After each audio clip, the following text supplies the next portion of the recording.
Okay, I've never used this before, but this is supposed to be a way of recording what's going on. If it works, wonderful. If it doesn't work, I apologize.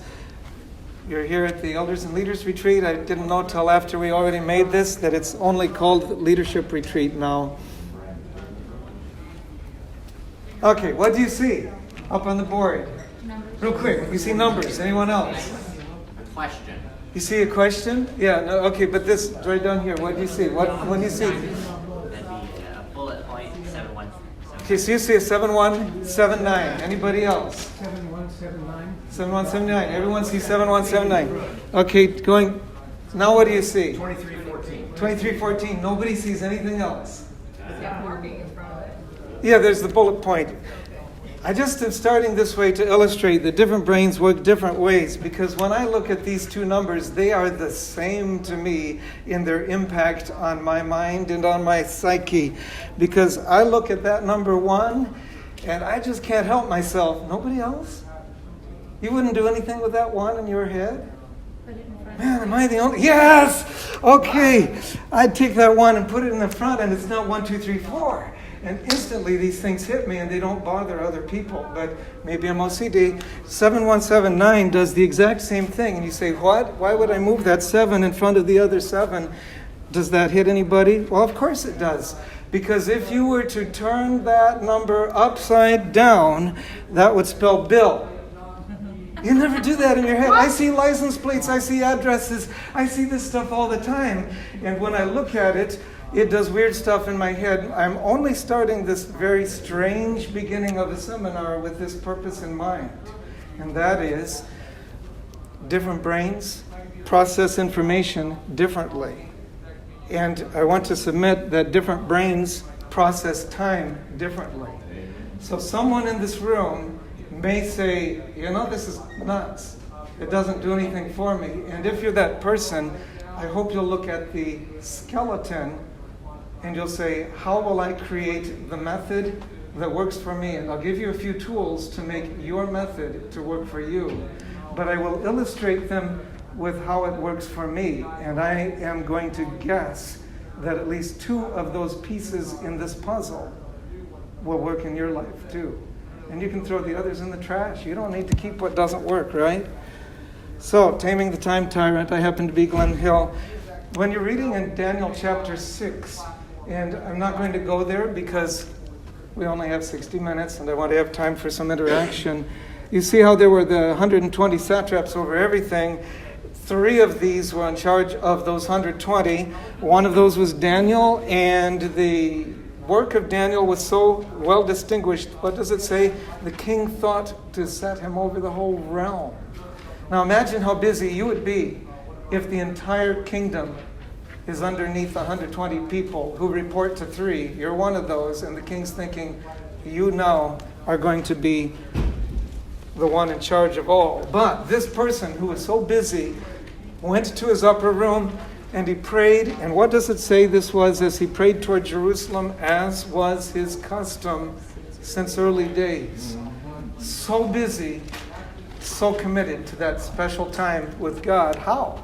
How does a busy person do this when sometimes we feel like, well, you don't have to be a governor or a satrap or anything like that. When you have several children, especially if they're very young, even sleep is something that doesn't come to you. One kid goes down, another kid wakes up, and you think, if I can't even sleep, how can I spend time with him?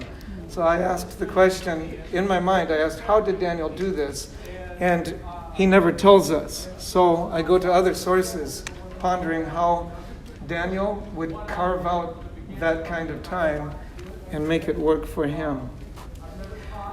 There's an interesting book. Some of you may have read it. Raise your hand if you did. And it's called The Power of Habit by Charles Duhigg. Nobody? Okay, so in that book, one illustration is in the formation of keystone habits. This is the kind of thing that you find one habit that has a connection with every other part of your life.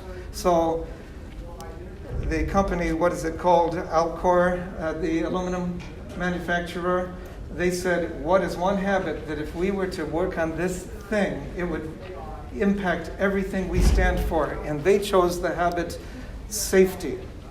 With that, they invented email for the company. And so they could communicate regularly how many people got injured this week in your location around the world, and all kinds of other things. They begin having better communication. They begin having fewer accidents. They begin having more rapid supply chain functions. All kinds of things changed as they just addressed one thing, safety. So I asked myself, it's the keystone. You know, when you've got an arch, the keystone's that piece right there. You take that one piece out and the whole arch falls down. So it's like the keystone. This for you may be different than it is for me. I kind of hope it is different, but it may not be. If you can identify that thing in your life, different from mine, all kinds of things will come with it. You change that one piece, and you get a whole lot more for your money's sake. So you just start to ponder, what is one thing that if that changed in my life, everything else would come connected? And I'm thinking about time in particular in my situation. So for me, it started with ongoing failure. I am not at perfection. I've got 4 witnesses in the room that know that. I can't say anything beyond reality. So my question was, why do I go to bed late? I know I'm broken in many ways. When I leave home, I always tell my children or my wife, I'm forgetting 3 things. And it's a running joke because I always forget 2 or 3. This time it was my sleeping bag and pillow. so Jeremy and Jacob bailed me out. But anyway, forgetful people have to use tools. Normally, before I went, see this, I stopped using my tool on that. Before I went somewhere, I'd scan down my list where I actually itemize each main thing that I would normally take. And I felt like I've gone on these these retreats. We sleep in a bed, they feed us food, and just scanned my brain, and I missed 2 things. Actually, I missed a third, which is the little remote tripper, because the churches I speak in, they give me theirs to use. Why do I go to bed so late?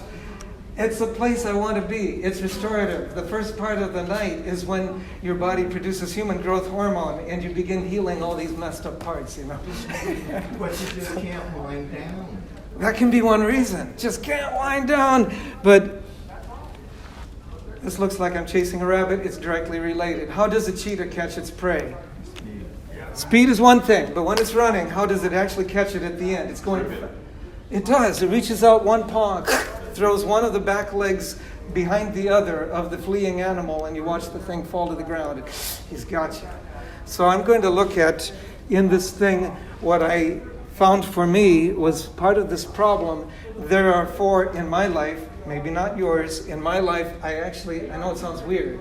I prayed about it. I pondered it. I looked at YouTube. I read books. I talked to people and found out what are 4 main reasons I get to bed late every night. And I found out, or many nights, and I found out if I address those 4 things, my life could be different. It could be so much better. What's this? I'll say it is something, but that is the exact thing that while I'm sitting in this thing. Okay, and this is so even if this is not, so Floyd and I know each other. Okay, now we do.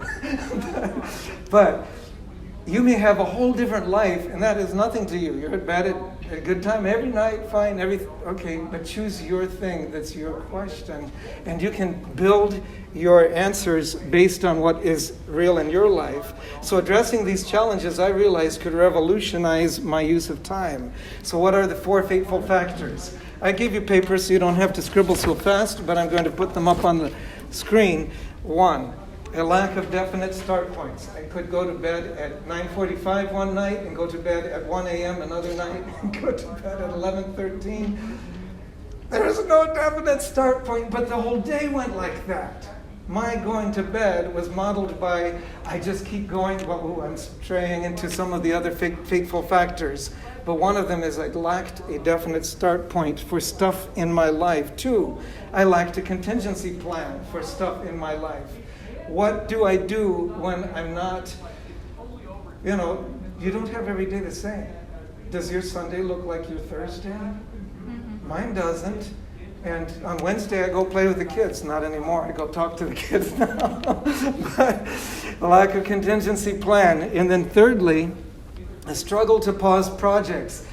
That's not you, sure. But for me, You get started on a project, you I have to finish it, and whatever the time may be. And then I look and I've got 3 things I'm doing on this particular day, and it's too late. Something's got to give. I spent so much time on the second item, there's no time for the third one. And 4th, struggle with distractions. That's nobody here, but for me, struggle with distractions. Do any of you relate to even one of these? Okay. So you might have something you can do. Okay. It's not a total waste. Now, what I prefer to do, and I chose not to try to fumble with the crutch and all this other stuff, I bring a couple of jars with some ping pong balls and the beans. And you've seen this kind of thing before, but there's an empty jar. And then Jeremy helped me out. He gave me a website that I can go to and get a couple of pictures from AI that I didn't want to take time to do. If you put the beans in first, the ping pong balls do not fit. If you put the ping pong balls in first, a couple beans didn't make it this time, but when I do the illustration with the real deal, the beans go in too. And it's something strange how these things that aren't worth a hill of beans come right down to... But sometimes they're actually not bad. I do need to brush my teeth, take a shower, and check my email, and all kinds of little things. But they grow to fill bigger time zones. Whereas the big stuff gets crowded out if I don't... Here's the catch. It doesn't mean you put it first in your day necessarily, but you plan where in your day it's going to land. You might be planning for it. Remember, start points was one of my issues? As long as you've got the start points, they don't have to be the first thing when you roll out of bed. So, you ask the question in your life, start pondering, what are the ping pong balls in your life? For me, well, I'm going to come back to some of that, but I thought about what are the main things that need to happen if I'm going to be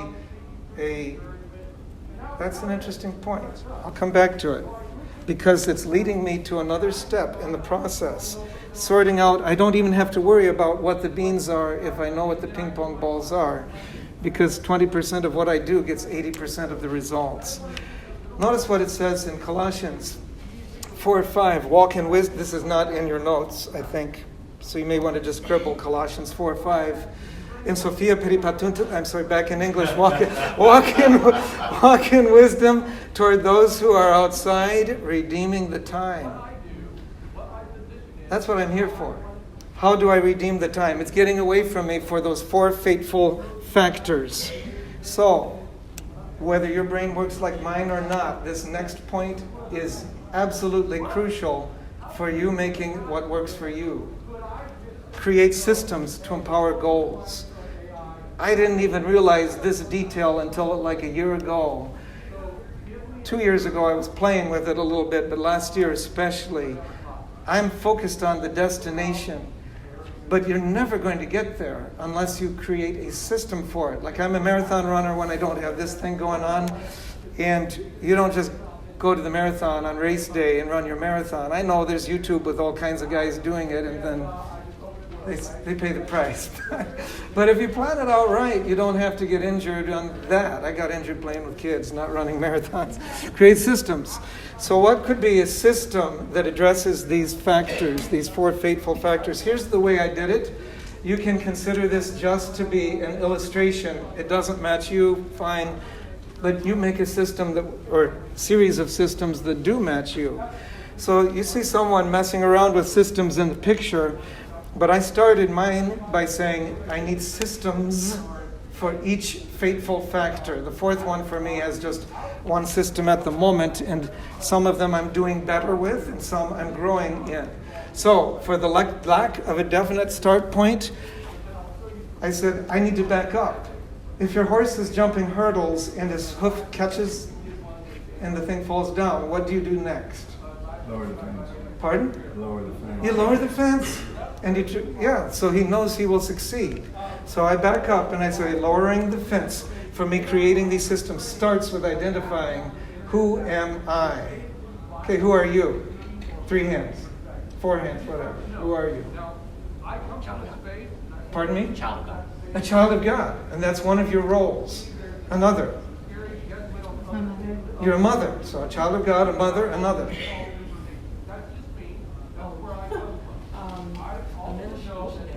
You're a medical missionary. You're a father.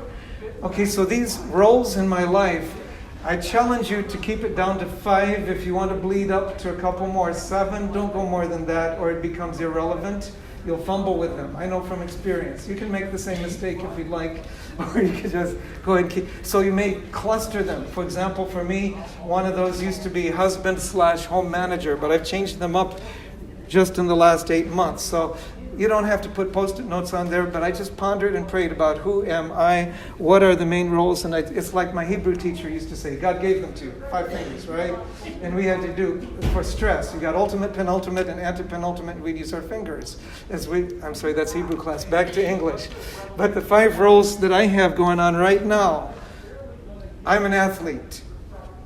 I do it, this is one of my ways to connect with the community. I do it partly connecting with athletic software, Strava. It's a social media thing for them, but I'm also, when I'm going to races, I'm the noisy guy.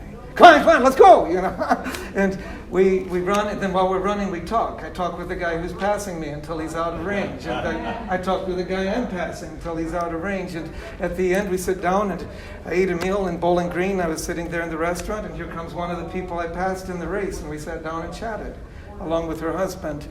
And my wife was there. So athlete is one.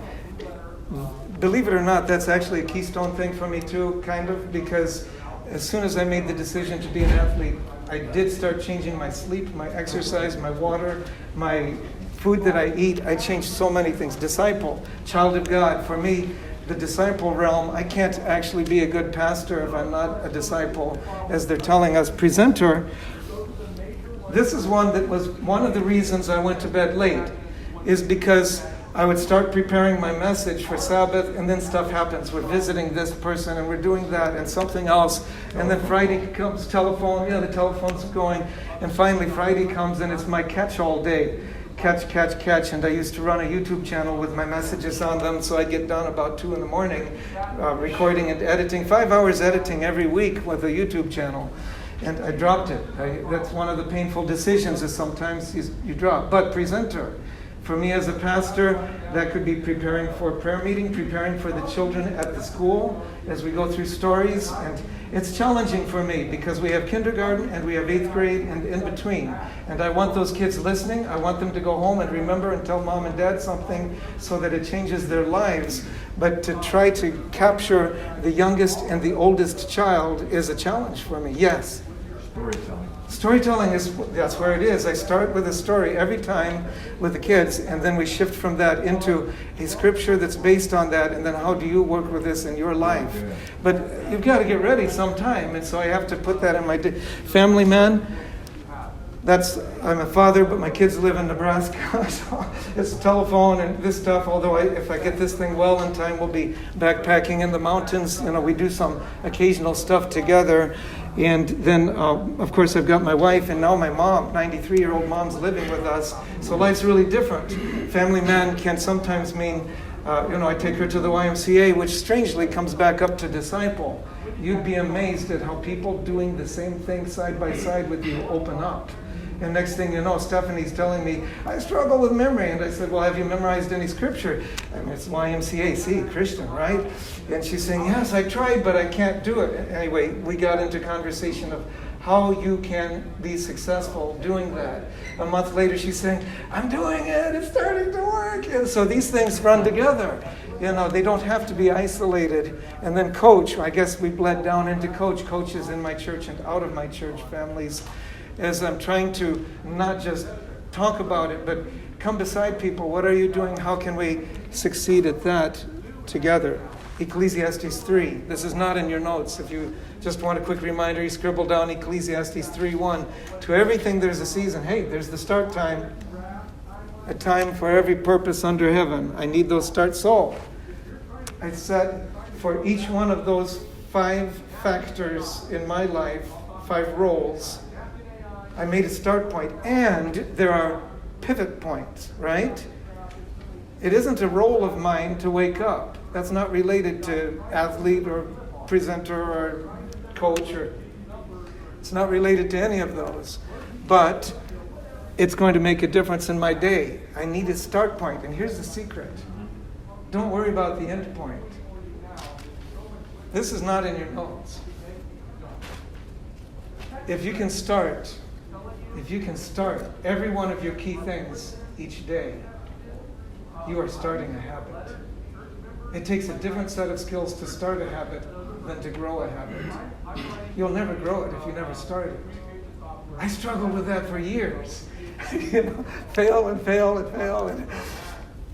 So I start. And if it's 3 minutes today, it's 3 minutes today. If it's an hour today, it's an hour. That's a secret, that if you take one thing home, even if your brain works differently than mine, that one thing could change your life. I learned that from another book called Atomic Habits. You may have read that one. Anyway, here are my start points. If I fumble, like when I get to bed very late, I intentionally change. Like, okay, tomorrow I'm going to get up at, well, that's another story, at 6 o'clock. But you notice how 3 of these are rolls? And 2 of these on this page are pivot points. It doesn't matter, but the start points, as they're coming down here, you notice there's a big chunk of time in between. I'm going to come back to that. Start points here, like coach, a lot of my meetings and going out to have a Bible study or going to do something with a person is in the 17, I'm sorry, that's military time or whatever. That's 5:30. But my son, one of my boys taught me, your phone has a reminder function. My wife uses the alarm function. That gets your attention. But sometimes I want to be more subtle because I'm with someone. And so I'd like a little in my pocket instead of I'm not going to imitate. So the start point, I don't need one for ending. I experimented with trying to set timers. I mean, yes, a timer can be good, but for some of our jobs, we've got this thing called phone calls and text messages and email, and some of it actually is our work. And what do you do when that cuts into your day? You know, some parts of the day are guarded and I don't answer. Like when I'm running on a long run, I only answer the phone if I know you because I don't want you to think I'm dying. You know. Okay, some of you get it. You've been there. Okay. Number 2, lack of contingency plan. There are systems that help me with that now. One of them is this one. I challenge you, no matter if your brain is absolutely different than mine or not, I challenge you, exercise these 3 flexibilities. If you can, you'll be amazed at what can happen. So, this is giving some bad thoughts to someone in the room. Okay. So swap blocks. I'm going to give a quick flashback to, just look ahead quickly. Swap the blocks of time, duration, how long does it last, or the nature. The flexible start, what is that like? Okay, so if you look at, this is just my example of my basic day. I might be a disciple first thing when I roll out of bed, and then I'm out on a run in the winter where there's some sunshine, so I get some vitamin D. In the summer, those swap. I might get right out of bed on a running day. I just do those 3 days a week, and I'm out running when it's cooler. You know, I prefer 78 over 93. Hey, they had our 5K race at the pastors' convention. It was over 93 degrees. The humidity about the same, so we have to prep for it. But you see how that's a simple swap. So something comes up, and I'm working with my mom, trying to keep her healthy. She's 93, and she gets up and walks around and goes to the YMCA, and people ask her, "You're 93? I hope I'm like you are when I'm 93." And we're telling her she doesn't like it some days. You know, do I have to go to the Y? I said, no, you don't have to, but notice the guys who aren't there in the nursing home in wheelchairs, we'd like to keep you at home. And it's not that we'll send you. We're not going to send you, but you'll be living like they do. You may end up in a wheelchair in our house. And I'd like to keep you with a better quality of life. When you like a good quality, I like a good quality of life. So we have the opportunities to flip things around. Like on Wednesday, I'm running with kids when I should be at the YMCA. So I just go to the YMCA after with mom. These blocks move as necessary. If you can make that flexibility, you have hope. It's when it's rigid. Oh, I missed my 6:30 appointment with the Lord, so it's not happening today. That's when we have problems. We're too rigid. That's one of the pitfalls. Another flexibility is the duration.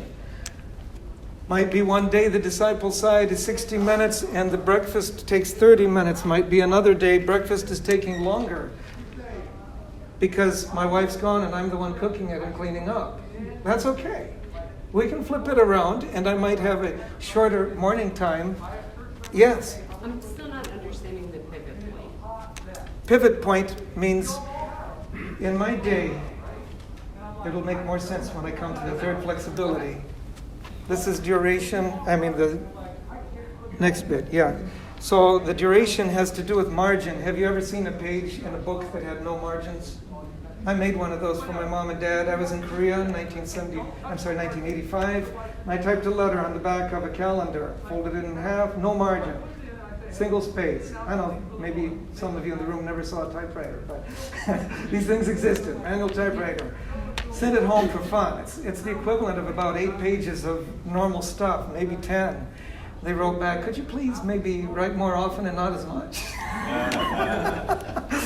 It was just for fun, but margin makes it so you actually understand it. You read. Notice all this empty space makes it easier to read. This is actually tested. In one of my churches, I had a member with macular degeneration. We sat down in the church and I asked her, can you see this slide? Can you see this slide? And, well, that's not so good. And, okay, so it's a boring color, but hey, this brown on this tan background, she could see it. And it changed how I did ministry from that point forward. Okay, flexible duration. Here's where we're getting a little closer to your thing. You notice how there's so much buffer. I'm not spending that much time with a particular one like breakfast. I've scheduled 90 minutes. Why do I have 90 minutes for breakfast? Because there's all this stuff that is beans in the beans in my life. What about checking email? What about vacuuming? What about there's a quick phone call I need to make? The email. I do not schedule email in my life. In fact, I do not schedule pastoral ministry beyond 20 hours because there's another 20 that comes unscheduled. That's true. It's true. I used to schedule the whole thing. But then there's no room for any of these, like there's a funeral that comes up or somebody's got a crisis and someone calls and says, I don't know what to do. I feel like they start venting. It's like, okay, this was part of my breakfast time, but I'm going to shuffle down the next piece a bit. Flexibility, if it's not in there, I'm not going to make it. My day will just get squeezed and I'll be frustrated and I'll be unavailable. So you notice, I'm only scheduling 5 roles in my life. And then pivot points mean things like breakfast, lunch, bedtime. I get to eat supper while I'm here. When I'm home, I don't. Yes, Floyd? One thing, and maybe you're going to address this, I haven't read ahead here, but transition time.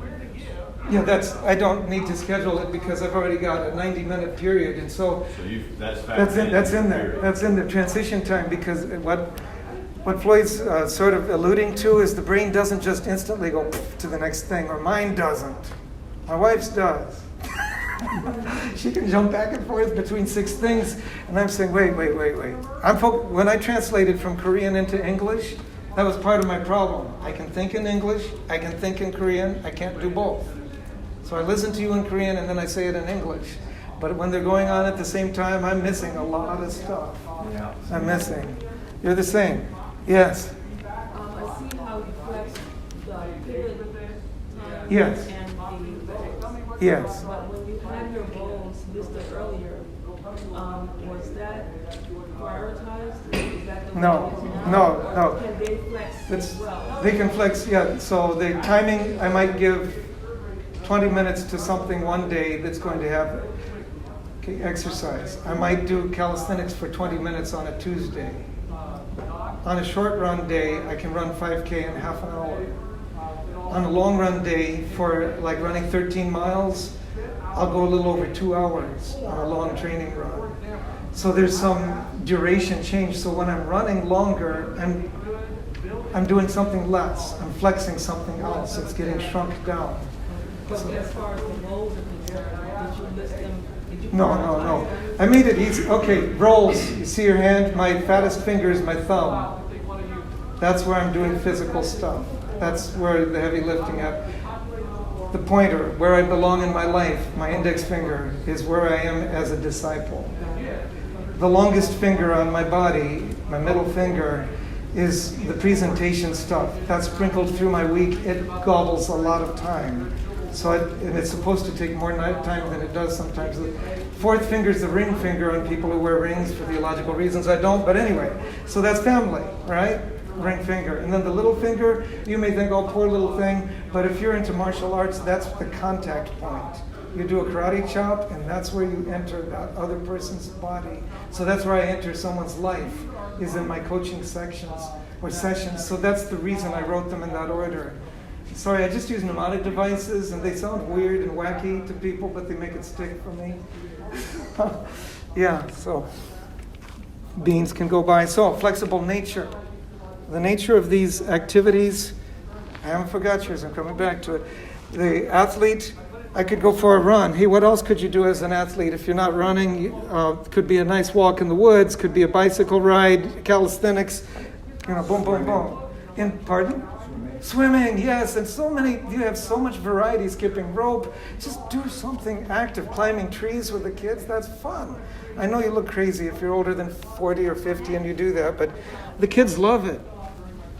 Flexible nature. So under the disciple rule, part of that is Bible study. And in fact, I choose to track these things and to help keep my accountability level up. I actually carry a notebook and start tracking what did I study in the Word on a particular day. I might not get every point written down, but reading the Bible, that comes in several versions. It's reading the Bible or Bible memorization. That's different, but it's also in the Bible study category. Word studies, I don't do these every day, but one day that I thought I was going to be reading the Bible, someone asked me a question or sometimes I see, like I'm reading in John 21, and I see the word, here's this guy, Peter, warming his hands. No, there he's seeing Jesus with fish at the anthrakia, the coals, the fire of coals. And I'm wondering how, I don't know that word. I'm not that wonderful with Greek. I read Greek, but I never saw that before. Yeah, I did see it somewhere, maybe. Sure enough, anthrakia shows up one other time in the whole New Testament, in chapter, 18, where Peter's warming his hands. And then I realized, whoa! God wants to heal you emotionally, not just legally. Every time Peter would sniff that campfire, I failed Jesus, right? But after he met by the shore, every time he sniffed that campfire, he reinstated me. Sometimes the word study takes you places. And then the Sabbath school lesson's another great tool. All of those are different versions of that. Now, how about meditation? If I'm going to ponder God's word, one part of that can be, I imagine seeing myself there. What would it look like? And don't put stuff there that didn't belong. Oh, I think he was wearing a red. No. What's actually there? You can picture what's actually in the text. What did it mean for them? That's what they were telling us. We have to figure first what it was for them and then what it means for me. But on a particular day, I may spend more time with one of those. Like actually more time imagining it. Or another day, I'm spending more of my meditating time thinking, how should that be played out in my life on this particular date? Prayer life. It also takes different, the nature of prayer can be different. Yes, praise is one aspect of prayer. And one day I may be more praising, like when we got up the morning after all those tornadoes. Thank you, Lord, for putting your hand over our community and the people that I contacted after the storms. Thank you. They're still alive and well. And even the neighbor a half mile down the street where the tree fell on his house, it bounced off onto his car, smashed it, but he wasn't in it. Thank you, Lord. Confession. There are times in my life where that's much more of a real thing, where I'm being very specific, and it takes much of my prayer time. Like, this is going on. I need your help dealing with this. Intercession. I don't remember names. People might not realize I struggle with names so much, so I write down the names of the people in my churches, and I pray for them by name on a recurring basis, and then the names begin to stick. I pray also for the pastors in my zone. Occasionally, I will pray for the pastors across our conference. Occasionally, like once in a couple months. But several times a week for those in my zone. And then where I know what's going on in your life, I pray for that in your life. I happen to know you're wrestling with this, that, or the other. And then request for help. I've got stuff in my own life. Like my second son is dating, give him wisdom. Should he or should he not take steps forward with this relationship? Should he make it clear to her, make it clear to him, the same answer. Don't give them different answers. Request for help. Okay, review the flexibilities. 1, you can swap the blocks of time. 2, their duration. Or 3, the nature of the task. And you asked about specifically one of them. Oh, I'm sorry, you asked about, no, okay. I'm sorry, I ran away from that. I think it's coming up in the pitfalls. Struggle to pause projects. Nobody here has that, no one person had that problem. It's just hard to let go. Project can be like my son cut holes in the wall to run a new electric line. He's an electrician, and I get to finish the sanding and painting and all, but it's taking longer. So Yeah, but when you're doing it, you don't want to start the project and then you got to open the can, go get the brush That's stand, right. whatever you got to do, and go start the thing all over again. That's So- my problem. So there are some projects that I give an inordinate amount of time because that day is crucial for that project. But what about some other project? The project could even be something so simple as, okay, I'll put it as one of mine, preparing a sermon. And I get started on that. Some of you are doing sermons. So I get started on that, and it's hard to stop when I'm right smack in the middle of it. But I need to, especially when there's flow and it's going well. And so then I come to the point where I recognize, wait a minute, it's the start point for the next thing. I need to stop this one and start the next one. Or reevaluate, and I will give myself 20 more minutes. And I'm going to start my next thing 20 minutes later. Or 30, be specific. So I reevaluate at set points. I use a notebook. It's old school, I know, but I write stuff down. Yes. Sometimes it actually helps to stop something that you've gotten to fall doing. Because it's happened to me where I stop and I say, oh, but I want to stop. I've just been doing so well. And I continue the next day and I realize Yes. God helped me to stop because I was doing something wrong. Or how did I think that? So it's actually okay to stop. So it's helpful to stop because when you come back to it, God may put something in your life that goes a different direction, and that happens often with me. Stop. And I'll go ahead and the timer thing, didn't work for me so much as the reminder function on my phone because it's a little subtle and it pops up every day without me having to think about it. And going old school with the notebook, I've got charts for some stuff. What gets measured gets done. If you don't measure it, it stops happening. You might not believe it, but check yourself. If you don't, there are different ways to measure it. Sometimes there may be people who can kind of do this in their heads, but I'm like, for example, this injury. I write down when I do my flexibility stuff.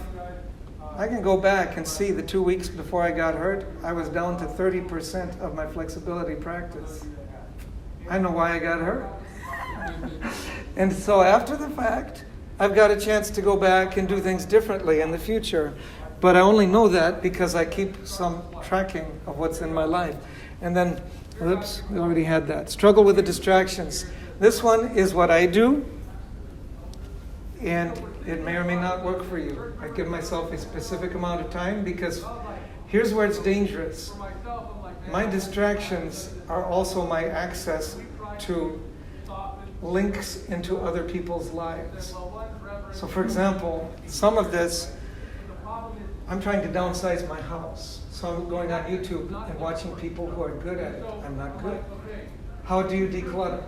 But when you go on YouTube, you know what happens. Click, click, click, click, click. 50 minutes. Anyway, so, you've got to give yourself a time period or it's an enormous amount of time that goes by. But those are also the points where I learn. Phone calls. I'm talking with people. Some of these calls are fun. Well, a lot of them are fun. Person to person. We talk, but then I hear, that's how you dealt with this. My brother's become one of my best coaches when it comes to dealing with downsizing. But the distractions, the controlled use of the distractions could be the book, could be the phone, could be whatever. controlled, even games. There's some people that don't even exercise. I've got a Short-tail family member that, his way to wind down is games. I'll never forget when I was in Newbold College in England, and my dad sent me with this little Walkman. Those of you who remember cassette tapes, it was the size of a cassette tape holder. And I worked for 55 minutes on my school stuff, lie down in bed, put on the headphones, and listen to one song. That's defined, right? It goes 4 or 5 minutes, or 3 minutes if it's a short one. And the brain could sort of wind down, come back in.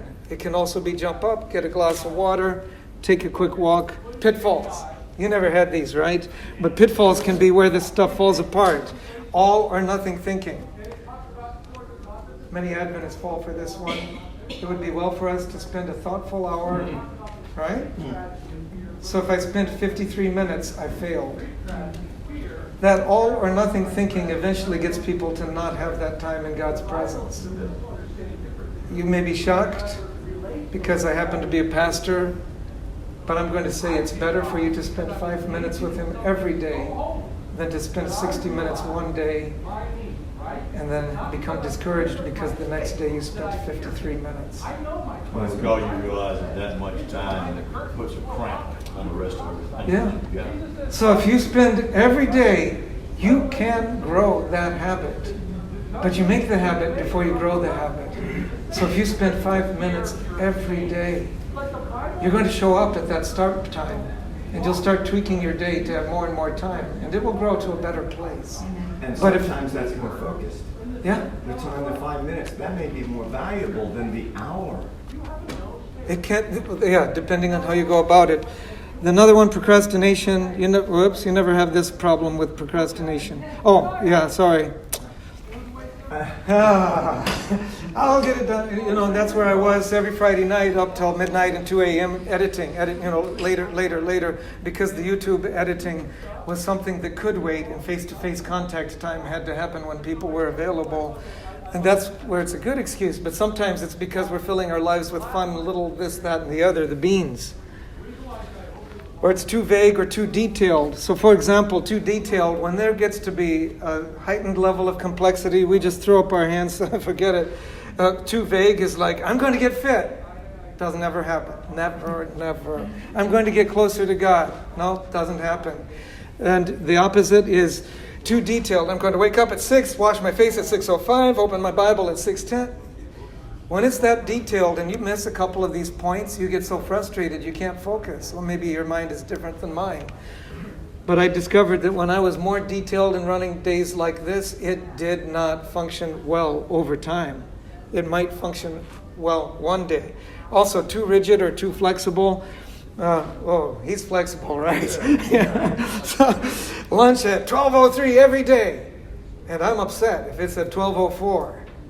And then you have bad relationships. And the other side is, this was actually my life. This is me a while ago. Sunday lunch, 1 p.m., Monday, 12 o'clock, Tuesday, 3. And now that Mom's living with us, we have it as a pivot point. We have our lunch at 1:30, and it may flex because something's happening, and we plan ahead. Look, I'm going to be in someone's house. You can start without me. Oh, it's okay. We'll bend it, 30 minutes this way or that way. But that's way better than, look at this, from 12 o'clock to 3 o'clock. I ate lunch at 5:30 sometimes. I happen to be a 2-meal-a-day guy most days. I'm eating 3 here, but I find that if I take that other one off, it gives me time to do other stuff. Okay, so let's say your brain's not like mine. Find your keystone habit. Pray about it. When you find it, it will be your key to stuff that will change your lives. And then create the systems. Your systems might look like mine. I think that my 4 frustrating factors might be yours too. But find what works. What is it in your life? In my case, why did I go to bed so late? And then I thought about it and prayed about it and studied about it and found some 4 fateful factors. This took some time. I know it sounds silly to you because you look and think, oh yeah, those are the things. But for me, I had to really ponder it.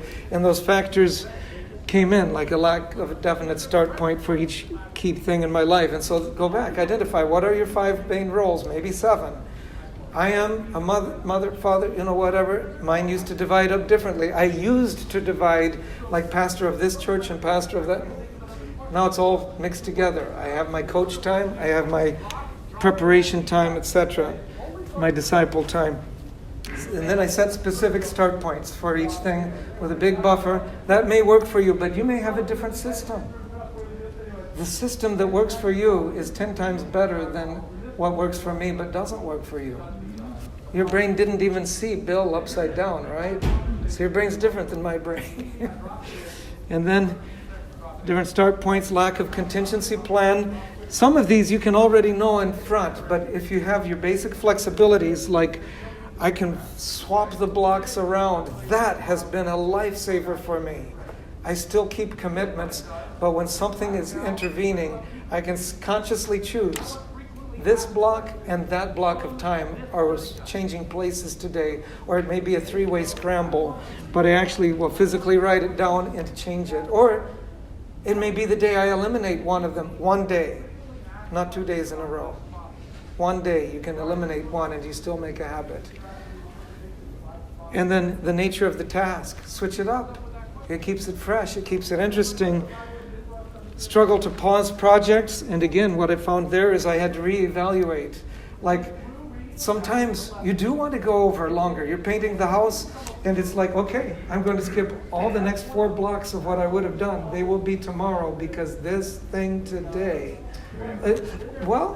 Or they don't go away. You spend 1 minute with each one of them. 1 minute, so you showed up. Yes. That's my issue. That's the habit I need to break. Is which one? If I start a project, I have this thing in me where I just have to finish it out. How long? Doesn't matter how long. The next thing you know, your back is killing you, and it's I don't see like, it anymore. I want it done, and all I have to do want it done. I kid you not, and I have a bad habit. I never finish a project, so we can like meet. Woo, yeah. Then you could use the notebook or the timer. Struggle with distractions. Yeah, please let yourself do it. I have met people that are so disciplined. You realize what happens when you're so disciplined, you cut off all the distractions, is eventually you just throw it all away. Like, forget it. It's so frustrating. I can never eat 1 bite of ice cream or whatever it is. And then it's a binge. More. Try a controlled dose. 2 gallons later. 2 gallons later. Questions, comments? How much time do we have for questions and comments? We do have, this one won't even let me see. We've got 15 minutes, yes. So here's where we can get where the rubber meets the road and some application. But did you have any questions first with that? Okay, I want to go ahead and then back up and get really practical with some of this. Let's go to a day that maybe doesn't look like yours, or maybe it does. Life is an adventure. My mother's 93. So our favorite game that we play in our house, hide and go seek. Where are my glasses? Oh, no. That's one example. Okay, so sometimes it's not her. So where are my glasses? So what do you do when you've got one of those things going on, and you could be surprised at, if you're too rigid and your day is all lined up next, I don't have time. Or do I? So, pardon? Pray first. Pray, we pray, we look, we find things in the most fascinating places these days. My brother once found a letter. When he was in the Marshall Islands, he found a letter from our sister in the refrigerator. We don't know how it got there, but they go to interesting places. So I have discovered that sometimes whatever the reason is behind it, there may be a lesson I'm supposed to learn today. It maybe it's just so simple as patience. But I've also found that sometimes I'll find out in heaven. A few times I find out on earth. I was supposed to be late because I would have died on the way there. You don't know. That might be your life, and your angel will tell you, by the way, you were so upset when I saved your life. And it is what it is. So you get lost, and you go this way, and you would have been on the highway that you don't know. The accident never even happened because you were not there. You would have been like Balaam. Would have been like Balaam? Yes. I prayed the Balaam prayer so many times. Lord, if you could speak through his donkey, speak through me today. One thing you need Yeah. to do is deny that you're getting older. Deny that I'm getting older. That's how you get hurt, right? Deny that you're getting older. Okay, so the day goes on. Something happens and you realize, I don't have enough time. Well, one way you can change the nature, you might do an audio read. Do you know that the places where God talks about reading, blessed is he that readeth, and they that hear or listen to the words of this prophecy, for the times at hand. Listening is one way of reading. I do some of my reading in the car, but that is not the primary study time. If I get shabby to the point of that's the only way I approach God's word, that's a problem. But what about a day that I was going to miss it? Otherwise, I listened to his word on the way here. There's time in the car, quite a bit of time. So what's another thing that comes in your day? Yes?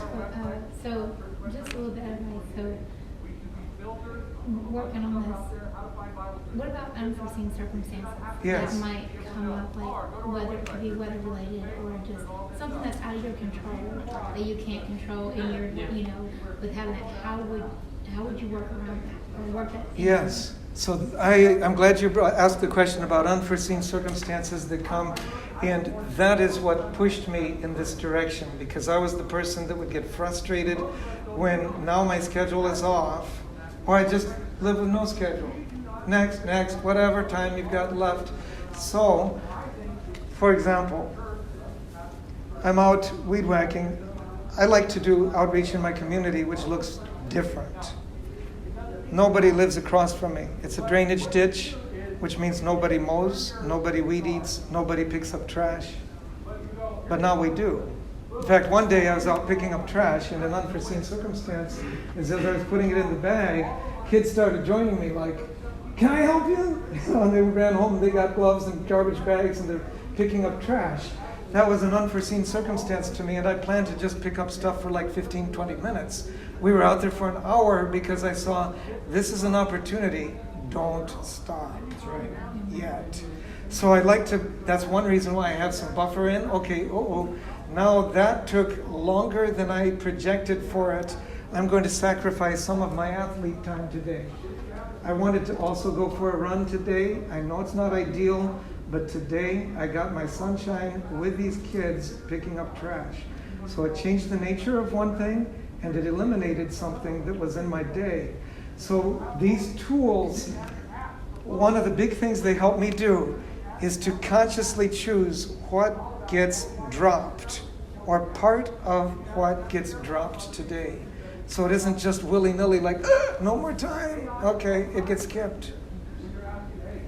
Some of it is finding out as I'm going along. You're going down the road and you see someone who needs help. Are you going to stop? If you stop, it might take more time.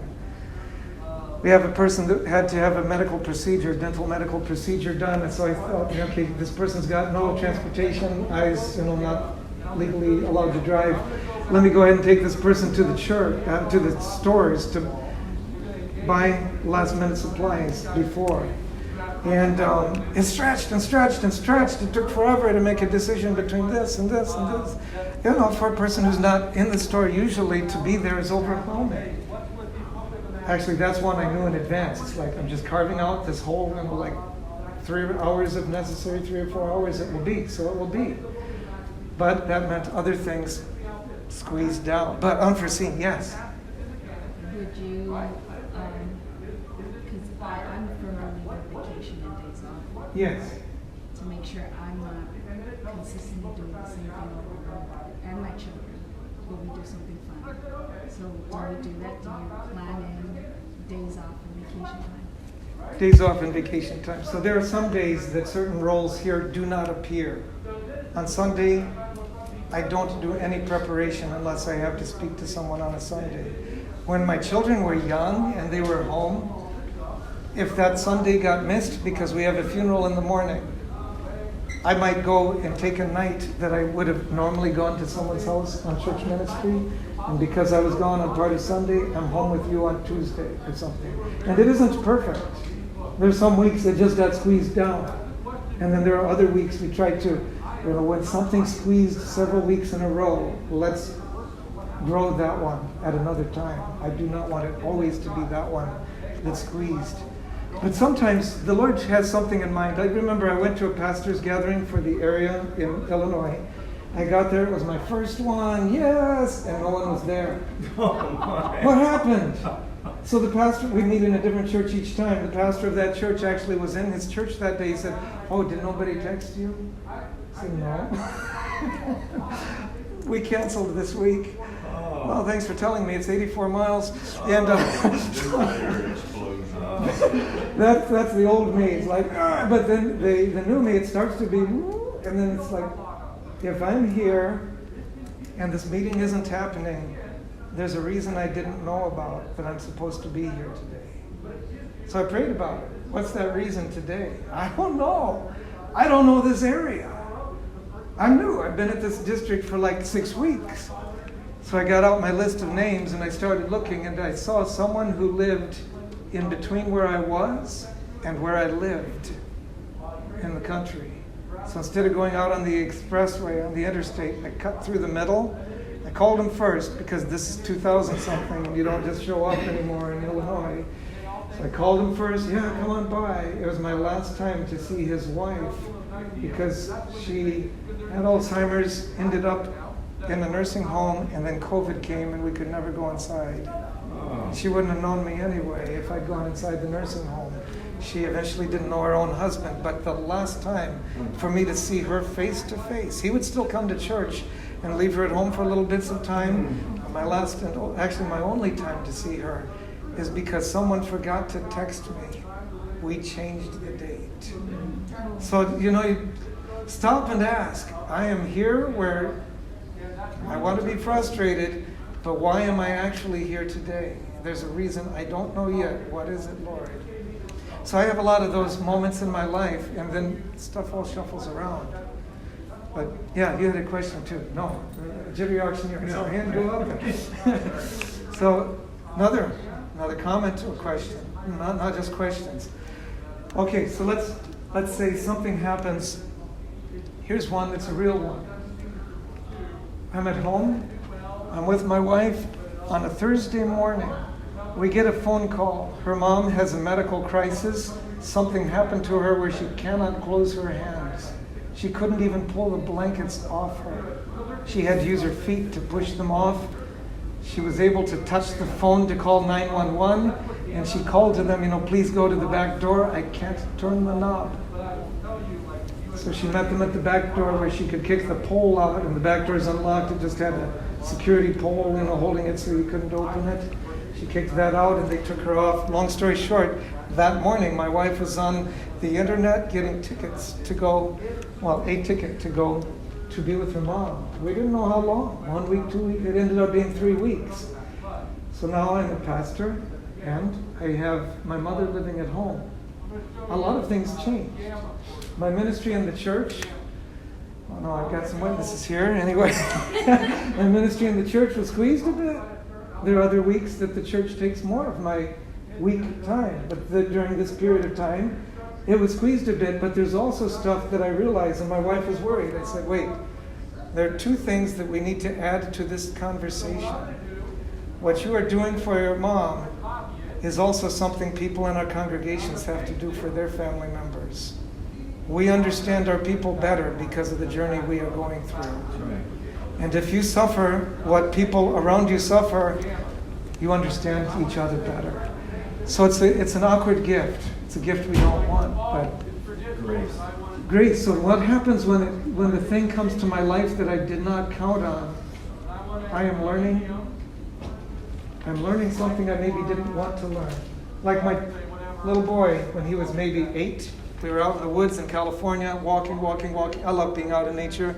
And he said, my legs are getting tired. And then he said, Dad, I don't want to use his name to say which kid it was. So I'll call him Brendan. Pardon me? The younger one, the older one. I'm not going to say, no, I'll call him Jeremy. Okay. Carry Jeremy. And he lifted up his hands. And I said, Jeremy, today I have 2 gifts I could give you. I could give you the gift of a ride. I love that one. I could give you the gift of strong legs. No, Dad, I don't want that one. So we compromised. I carried him a while and had him walk a while, and he got stronger legs, and he's stronger than I am now. But that's another story. So sometimes the thing that comes in my life that is not wanted and it messes with my day is the very thing I was supposed to have happen to me today. Something I can learn from. That phone call that went too long, that, hey, could you serve as such and such? This is someone from the nominating committee. Oh, wait, be careful. When the nominating committee calls, maybe you're the person on the nominating committee and you feel, I feel guilty if I don't this. One of the hardest things to do is to pray and say, what ways could I be most effective, knowing that I might say no to 2 or 3 things that I could have done well, but I cannot do all of them well. So I'll choose a few of these and I'll do them, well, I don't mean perfectly. You could choose one more maybe than you could do perfectly. That's okay. Perfection is not my goal anymore. Perfection of course we want God to make us perfectly like Jesus, but to try to be. Maybe you read the Adventist Review about 20 years ago, and there's an article by a history teacher on the back page that says, don't be everything you can be. And I thought, what? He said, if I'm the best history teacher I can be, I won't be the husband I should be. I won't be the dad I should be. So you be really good quality at what you do, but not top, because you also have these other realms that you live in. I hope that you live in those realms and you don't throw it all into one and look back proudly, like I saw one man at his retirement party say, and I went my entire career with 22 years of it with no vacation. Oh, wow. And I thought, your poor kids, your poor wife, they didn't see you. Anyway, we brag about the wrong stuff sometimes. That is unless he was still taking a Sabbath off. He's getting a Sabbath off every week, but kind of not, because he was in pastoral ministry. Oh my. So anyway, Oh my. so he's 7 days a week. Pardon me? So thank you for making that point. If you don't have, let's see, you don't have children at home, or maybe you're not even married, please still take that time that is not at work. It will make you who you need to be. God bless you. Have a wonderful day. Thank you. Thank you. Right there.